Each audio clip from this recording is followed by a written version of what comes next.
9వ అధ్యాయము 1వ వచనం. కావున యూదయ గలిలయ సమరయ దేశములంతటా సంఘము క్షేమాభివృద్ధి నొందుచు సమాధానము కలిగి ఉంది. మరియు ప్రభువునందు భయము పరిశుద్ధాత్మ ఆదరణయు కలిగి నడుచుకొనుచు విస్తరించుచుండెను. ఆ తరువాత పేతురు సకల ప్రదేశములో సంచలము చేయుచు వృద్ధలో కాపురం ఉన్నది. పరిశుద్ధాత్మ ఎదుట వచ్చెను. అక్కడ పక్షవాయు కలిగి 8 ఏళ్ల నుండి మంచము పట్టి ఉన్న అననీయ అను ఒక మనిషిని చూచి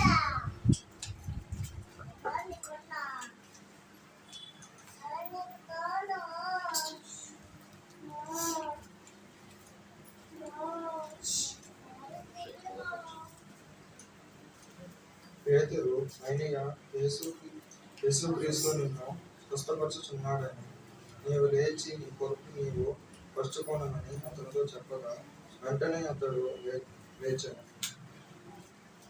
లద్దాలో శారాలోను కాపురం ఉన్న వారందరూ అతనిని చూచి ప్రభువు తట్టు తిరిగి, మరియు ఏపీలోను లబాతు అనే ఒక శిష్యురాలు ఉండేది. ఆమెకు భాషాంతరమును దర్కా అను పేరు. ఆమె సత్క్రియలను ధర్మకార్యములను బహుగా చేసి ఉంది.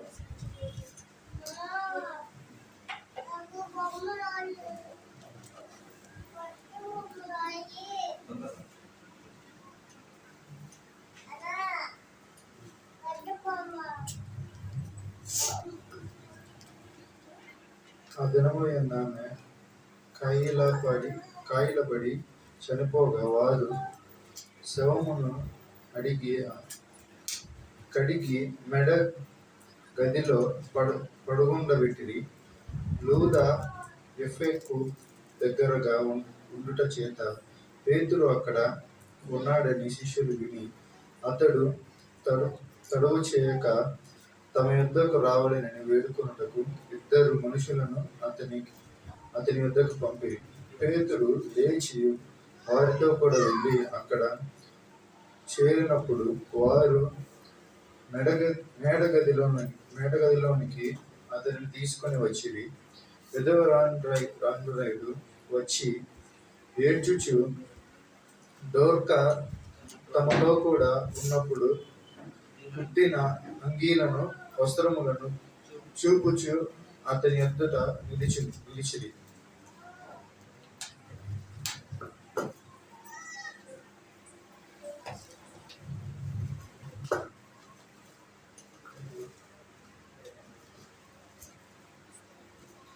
పేతురు అందరినీ వెలుపలికి పంపి మోకాళ్ళుని ప్రార్థన చేసి శవము వైపు తిరిగి, తబిత లెమ్మనగా ఆమె కనులు తెరచి పేతురును చూచి లేచి కూర్చుండెను. అతడు ఆమెకు చెయ్యి ఇచ్చి లేవనెత్తి పరిశుద్ధులను విధవరాండ్రను పిలిచి ఆమెను సజీవురాలుగా వారికి అప్పగించెను. ఇది ఎప్పే అన్నంతటా తెలిసినప్పుడు అనేకులు ప్రభువునందు విశ్వాసం ఉంచిరి. పేతురు ఎప్పేలో సీమోనను ఒక చర్మకారుని యొద్ద బహుదినములు నివసించెను. దేవుని వాక్యం దీవించు. హల్లెలూయా. ఇక్కడ మనం 3 విషయాలు గమనించాలి. మొదటిగా సంఘము విస్తరిస్తున్న విషయాన్ని మనం గమనించవచ్చు. మొదటి కార్యం, సంఘము విస్తరిస్తున్న విషయాన్ని మనం గమనించవచ్చు.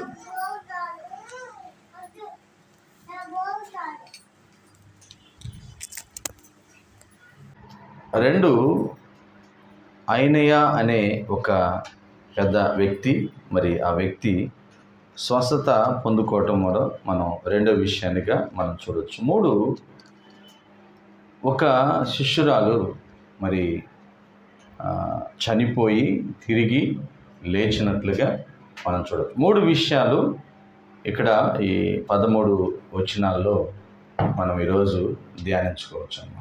మొదటి విషయం ఏంటంటే, మొదటి వచనం ఒకసారి మనందరం చదివితే, కావున యూదయ గలిలయ సమరయ దేశములంతటా సంఘము క్షేమాభివృద్ధి నొందుచు సమాధానము కలిగి ఉండెను. మరియు ప్రభునందు భయమును పరిశుద్ధాత్మ ఆదరణయు కలిగి నడుచుకొనుచు విస్తరించుచుండెను. ఇది చాలా ప్రాముఖ్యమైన వచనం. మనం దీన్ని ప్రతి సంఘం భూమి మీద ఈరోజున్న ప్రతి సంఘం ఇలాగా దీవించబడాలి, ఇలాగా విస్తరించాలి. ఇది మన ప్రార్థన అయి ఉండాలి. దీని కొరకు దేవుని యొక్క శక్తి సంఘములో నిలిచి ఉండే విధంగా సంఘస్థులుగా మన ప్రార్థన అయి ఉండాలి, మన యొక్క ప్రయత్నం కూడా అయి ఉండాలి. ఆమేన్. ఏం జరుగుతుంది? ఆ ప్రదేశం అంతా సంఘము క్షేమాభివృద్ధి నొందిందంట. సంఘంలో ఏముంది? అభివృద్ధి, క్షేమము.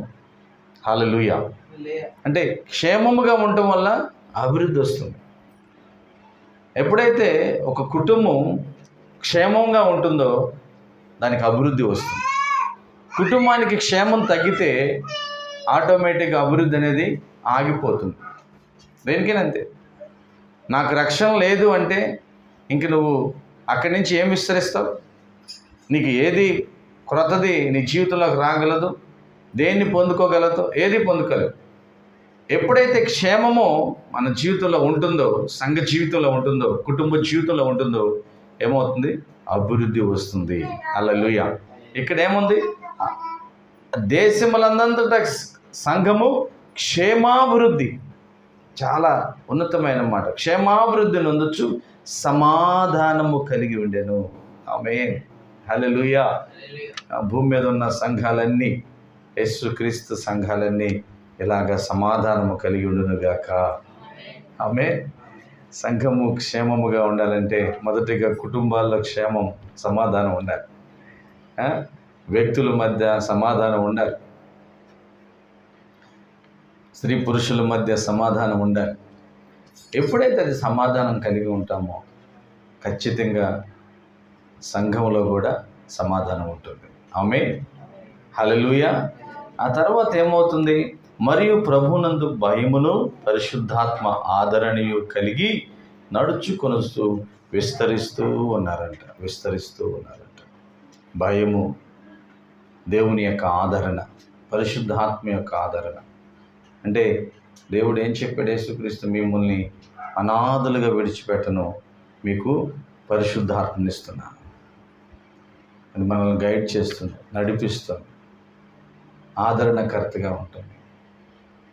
నేను ఒంటరిననే ఆ భయము నీలో రాదు. ఎందుకంటే భూమి మీద యేసుక్రీస్తును అంగీకరించిన వారు ఒంటరి వారు కానే కాదు. ఆమేన్. దేవుడు మనకు తోడుగా ఉంటాడు. కీర్తనకారుడు అన్నాడు కదా, నేను అగాధములో ఉన్నను, దేవుడు నన్ను అక్కడ ఆదరిస్తాడు. ఆయన కన్నులు అక్కడ కూడా నన్ను చూస్తూనే ఉంటాయి. నేను ఎక్కడున్నప్పటికీ, కటిక చీకటిలో ఉన్నప్పటికీ దేవుడు మనకు తోడుగా ఉంటాడు. దేవుని బిడ్డలారా, ఈ 31వ వచనంలో ఏదైతే రాయబడిందో ఆ రీతిగా భూమి మీద సంఘాలన్నీ ఉండాలి. ఆమేన్. క్రీస్తు వెలుగు సంఘంలో కూడా అటువంటి బలం రావాలి, అటువంటి సమాధానం, అటువంటి క్షేమాభివృద్ధి దేవుడు మనకి కలుగు చేయాలి. ఆమేన్. ఆ తర్వాత పేతురు సకల ప్రదేశంలో సంచారము చేయొచ్చు. లుద్దలో కాపురం మన పరిశుద్ధుల యొద్దకు వచ్చెను. అక్కడ పక్షవాయువు కలిగి 8 ఏళ్ళ నుండి మంచం పట్టి ఉండ అయినయ్య అని ఒక మనిషిని చూసి పేతురు, అయినయ్యా, యేసుక్రీస్తు నిన్ను స్వస్థపరచుచున్నాడు, నీవు లేచి నీ పరుపు నీవే పరుచుకునమని అతనితో చెప్పగా వెంటనే అతడు లేచెను. లుద్దలోను షారోనులోను కాపురం ఉన్న వారందరూ అతన్ని చూచి ప్రభు తట్టు తిరిగారంట. ఏం జరిగింది? రెండో కార్యం, ప్రజలు దేవుని వైపు మళ్ళారు. హల్లెలూయా. ప్రజలు దేవుణ్ణి ఆకర్షించారు. దేవుని యొక్క కార్యాలు సంఘంలో జరుగుతూ ఉన్నాయి. అక్కడక్కడ సంచారం చేస్తూ, ఆ ప్రదేశంలో సంచారం చేస్తూ లుద్దాలో ఉన్న ప్రదేశానికి వెళ్ళాడు. అక్కడ సంఘంకి వెళ్ళాడు. ఆ సంఘంతో స్నేహం చేయటానికి వెళ్ళాడు, వాళ్ళని పలకరించడానికి వెళ్ళాడు. అక్కడికి వెళ్ళే వారికి అక్కడ ఒక వ్యక్తి కనపడ్డాడు. ఆ వ్యక్తి ఎలా ఉన్నాడు? 8 సంవత్సరాల నుంచి పక్షవాయువుతో ఉన్నాడంట. 8 సంవత్సరాల నుంచి. అంటే మనం ఇలాగా దీన్ని తీసుకోవచ్చాము. బహుశా సంఘంలో పక్షవాయువు కలిగిన వారు ఎవరు ఉండకూడదు. ఆమేన్. అందరూ చెప్పండి హల్లెలూయా. అంటే బహిరంగంగా పక్షవాయువు కాదు నేను అంటుంది, పని చేయని వారిగా ఎవరు ఉండకూడదు. ఎప్పుడు యాక్టివ్గానే ఉండాలి. పక్షవాయువు కలిగిన వాళ్ళు ఎలా అయిపోతారు? ఏ అవయవాలు పనిచేయవు, కేవలం చేయించుకోవడమే తెలుసు, చేయటం జాతి కాదు. ఏ సంఘంలో చేయించుకునేవాళ్ళు కాదు, చేసేవాళ్ళు కావాలి. ఆమేన్. గిడికి చెప్దాం హల్లెలూయా. యేసుక్రీస్తు అంటారు, నేను పరిచర్య చేయటానికి వచ్చాను కానీ చేయించుకోవడానికి రాలా. యేసుక్రీస్తు అంత దేవుడే పరిచర్య చేయటానికి వచ్చాడు. గొప్పగా మనందరి కోసం క్రయధనాన్ని చెల్లించడానికి వచ్చాడు. మరి ఈరోజు నీవు నేను దేవుని బిడ్డగా ఏం చేయాలి? పక్షవాయువు వచ్చిన వాళ్ళగా పడిపోయి ఉండకూడదు. ఎవరో మనల్ని ఎత్తుకుని వెళ్ళే విధంగా, ఎవరో మనల్ని నడిపించే విధంగా మనం ఉండకూడదు. మనమే బయట పక్షవాయువుతో పడిపోయిన వారిని నడిపించి సంఘంలోకి తీసుకొచ్చేవారిగా ఉండాలి. ఆమేన్. హల్లెలూయా. అందుకే ఆయన చూశాడు, పక్షవాయువుతో ఉండమని తీసుకురాలి ఇక్కడికి. పేతురు చూశాడు, చూసి 8 సంవత్సరాల నుంచి పడిపోయావు నువ్వు, నిన్ను యేసుక్రీస్తు స్వస్థపరుస్తున్నాడు, లేచి నీ పరుపు నువ్వు ఎత్తుకో. ఆమేన్. అంటే ఇప్పుడు దాకా ఎవరో ఒకరు చేస్తున్నారు ఆయనకి పని కదా, ఎవరో ఒకరు పని చేస్తున్నారు. మనకు అవసరమైతే ఎంత దూరమైన వెళ్తాం, ఎంత పని అయినా చేస్తాం. కానీ జీవము కలిగిన దేవుని సంఘములు అయితే ఏ పని చేయం. చాలామంది చక్కగా కూర్చుని చేయించుకుంటూ ఉంటారు. నో, అలా చేయించుకుంటున్నామంటే పక్షవాయువుతో ఉన్నవేమో, జాగ్రత్త. ఆత్మీయ పక్షవాయువు, పారలైజ్. ఆత్మీయంగా నీ చేతులు కాళ్ళు పని చేయట్లేదేమో, నీ వెన్నెముక పని చేయట్లేదేమో అంటే నీకు బయట బాగానే పనిచేస్తుంది. అంతరంగంగా ఆత్మీయంగా సంఘంలో చాలామంది, ఈరోజు ఇక్కడ మనమే కాదు ప్రియమైన బిడ్డలారా, సంఘాల్లో చాలామంది ఎంతో కొద్దిగా 4 అక్షరాలు, 4 పాటలు, 4 దేవుని వచనాలు అర్థమైతే చాలు, ఏం చేస్తారు? అన్ని పనులు చేయించుకుంటూ ఉంటారు. యేసుక్రీస్తు అంతటి వాడే శిష్యుల యొక్క పాదాలు కడగడానికి వచ్చాడు. హల్లెలూయా. నీళ్లు తీసుకుని తువాలు భుజం మీద వేసుకుని కాళ్ళు కడిగి తువాలతో తుడిచాడు. ఎంత పని చేశాడు ఆయన. అంతేకాదు, నీ కొరకు నా కొరకు ఆ శాపం అనే ఆ మ్రానుని ఆ యెరూషలేము ఆ వీధుల్లో గుండా గొల్గొతా కొండ మీదకి లాక్కుంటూ వెళ్ళిపోయాడు. ఆయన పనిచేసాడు నీ శాపాన్ని తొలగించడానికి, నా పాపాన్ని తొలగించడానికి ఆయన పరిచర్య చేశాడు. వాక్యం వింటున్న ప్రియ దేవుని బిడ్డలారా, దేవుని బిడ్డలుగా మనం నేర్చుకోవాల్సిన సేవ చేయటం, సహోదరులకు పని చేయటం. పక్షవాయువు వచ్చిన వారిగా సంఘాల్లో ఎవరు ఉండకూడదు. ఆమేన్. హల్లెలూయా. పక్షవాయువు వచ్చిన వారికి ఎవరు ఉండకూడదు. మీకు తెలుసా, నేను చాలాసార్లు చెప్పాను, శ్రీదేవి అక్కని బాపట్లో ఉంటుంది, మరి ఇప్పుడు బస్సు లేదనుకుంటాను, చనిపోయినట్టున్నారు. బ్రాహ్మణ కుటుంబానికి సంబంధించిన అక్క, నేను చూశాను, తన వాక్యం విన్నాను. చేతులు కాళ్ళు ఏం పనిచేయవు, ఎవరో ఎత్తుకుని రావాలి, చిన్నపిల్లలాగా ఎత్తుకుని రావాలి. వాళ్ళ నాన్నగారు పరందామయ్య గారు మన బాపట్ల కాలేజీలోనే లెక్చరర్గా పనిచేసేవాడు. ఆ కుటుంబంలో తనే మొదటిగా రక్షించబడిన తర్వాత వాళ్ళ నాన్నగారు రక్షించబడ్డారు. ఆమె ఎంతో ప్రయాసపడి కొన్ని కాలేజీల ముందు వెళ్ళి ఒక వృక్షాన్ని మాట్లాడుకుని, ఆ వృక్షాన్ని అతను తీసుకెళ్తే పట్టేసుకుని కొన్ని కడపత్రాలు పంచి దేవుని సువార్తను ప్రకటించింది. అంతేకాదు, 100 మంది సేవకులను ఆమె దగ్గర సిద్ధపరిచింది.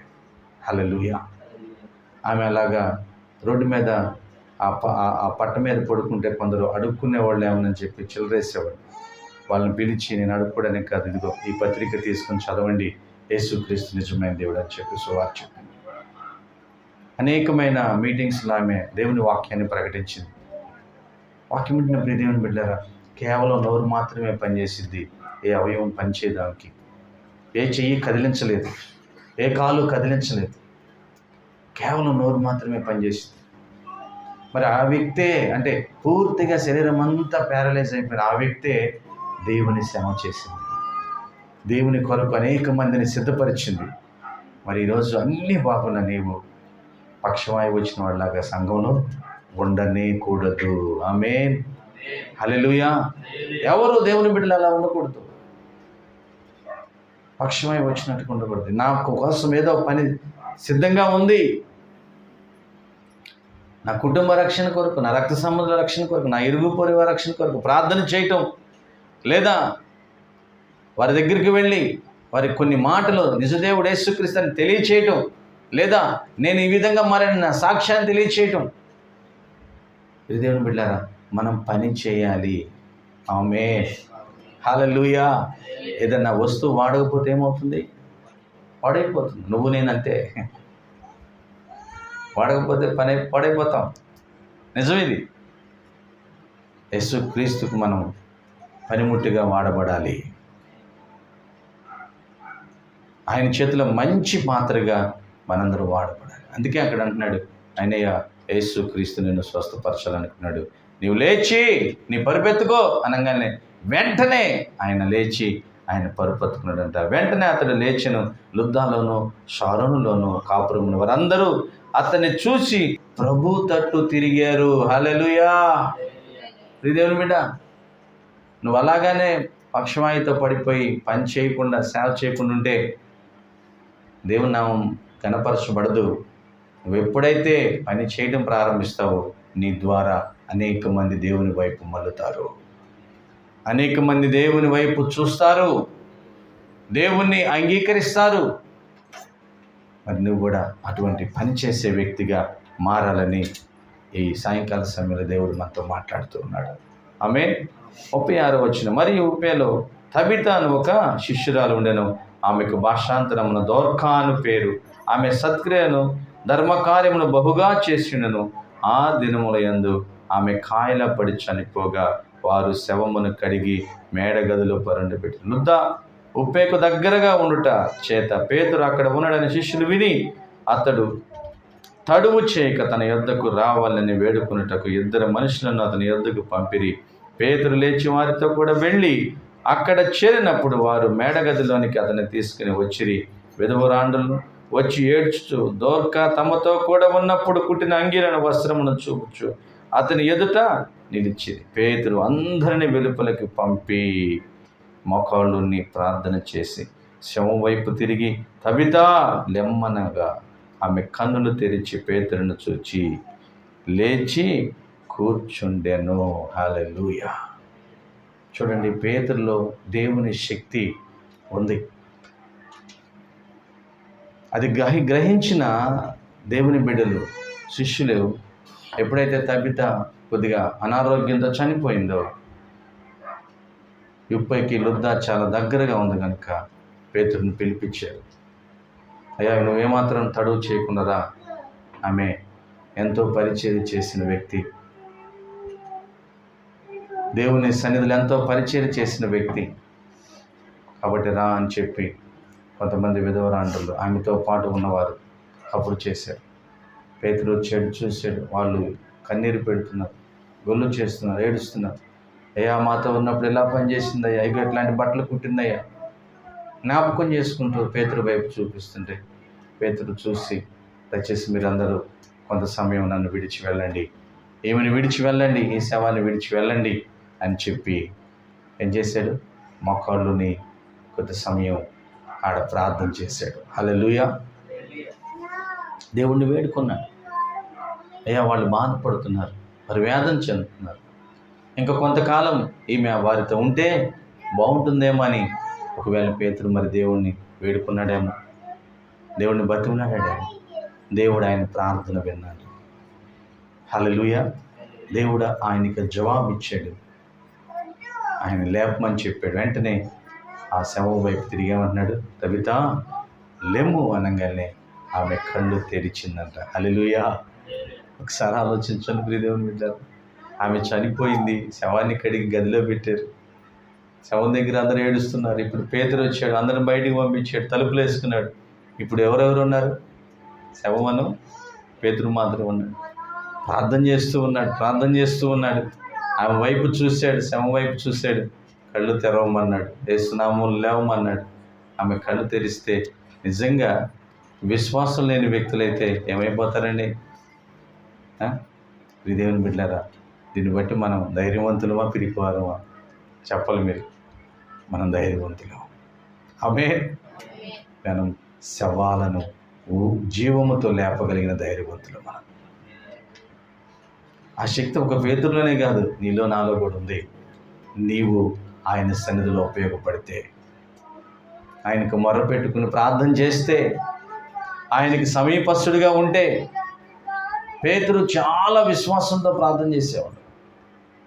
పేతురుకి ఏది అనుమానం వచ్చినా దేవుణ్ణి అడిగేవాడు. పేతురు యేసుక్రీస్తు చేత గద్దించబడిన వ్యక్తి. పేతురు పడిపోయిన వ్యక్తి.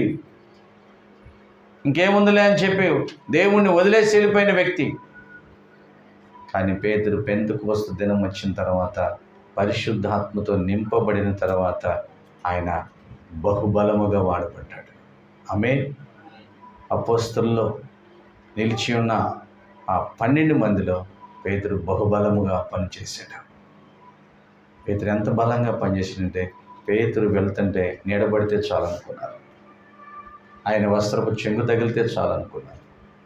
రోగాలతో ఉన్నవారు ఆయనకు దగ్గరగా తగిలితే చాలనుకున్నారు. అంటే అంత గొప్పగా పేతురుని దేవుడు వినియోగించుకున్నాడు.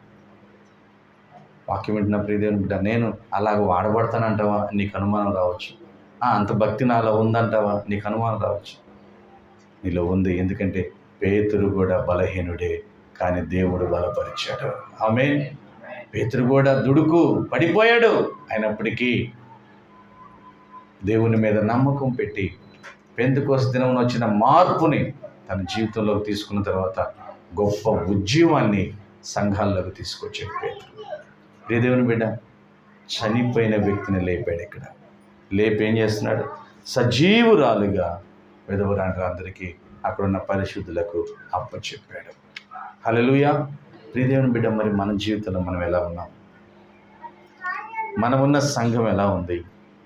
మన సంఘంలో ఎంతమంది దేవుని చేతిలో నిజంగా అన్ని అవయవాలు పనిచేసేవారిగా ఉన్నారు? ఎంత సంఘములో సమాధానం కలిగి క్షేమాభివృద్ధి ఎదుగుతూ ఉంది? ఒకసారి మనం ఆలోచించుకుని, దానికి నువ్వు నేను కారణమైతే ప్రభు సన్నిధిలో మనం పశ్చాత్తాపడాలి. ప్రభు సన్నిధిలో మనందరం సమాధానంగా ఉండాలని ప్రార్థన చేసుకోవాలి. అంతేకాదు, పేతురు కంటే గొప్పగా నేను వాడబడాలి, పేతురు కంటే ఉన్నతమైన కార్యాలు చేయాలి. నేను చేయటం ద్వారా అనేక మంది క్రీస్తు వైపు తిరుగుతారు. అనేక మందిని దేవుని వైపు మళ్లించడానికి నేనే ఒక ఆయుధంగా ఉండాలి, నేనే ఒక పనిముట్టుగా ఉండాలని చెప్పి నీలో ఆ కోరిక రావాలి. మరి ఈ సాయంకాల సమయంలో దేవుడు మనతో మాట్లాడుతున్నాడు. ఎంతమంది ఈ దినం దేవుడు నాతో మాట్లాడుతున్నాడు?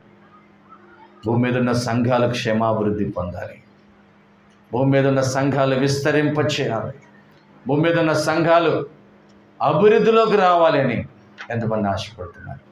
ఎంతమంది పక్షవాయువు కలిగిన వారు లేచి పని చేయాలని ఆశపడుతున్నారు? ఎంతమంది పేతురు కంటే బలంగా నేను కూడా పనిచేయాలని ఆశపడుతున్నారు?